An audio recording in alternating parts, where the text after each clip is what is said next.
கேரள மாநிலம் கொட்டாரக்கரை பேருந்து நிறுத்தத்தில் காத்திருந்தவர்கள் மீது மினி லாரி மோதி விபத்து ஏற்பட்டுள்ளது. மினி லாரி மோதிய விபத்தில் 2 பெண்கள் சம்பவ இடத்திலே உயிரிழந்துள்ளனர். இதுகுறித்து பதைப்பதைக்க வைக்கும் சிசிடிவி காட்சிகளானது தற்போது வெளியாகி இருக்கிறது. கூடுதல் விவரங்களை செய்தியாளர் ஹேமலதா வழங்கிட கேட்கலாம். ஹேமலதா, வணக்கம். இது குறித்தான முழு விவரங்கள்.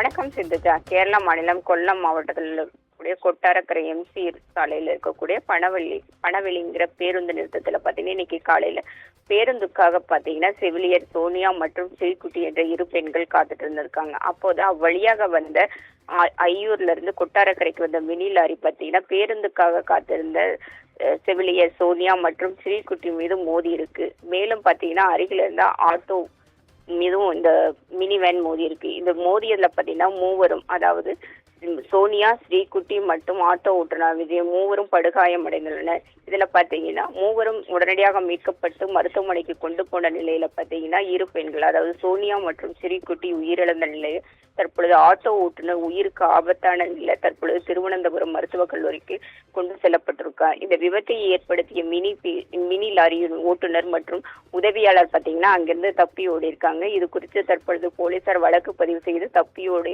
ஓட்டுநரை கைது செய்திருக்காங்க. தற்பொழுது பாத்தீங்கன்னா இந்த விபத்தின் பதைப்பதைக்க வைக்கும் சிசிடிவி காட்சி தற்பொழுது வெளியாகியுள்ளது. சிந்துஜா, விவரங்களை வழங்கியமைக்கு நன்றி ஹேமலதா.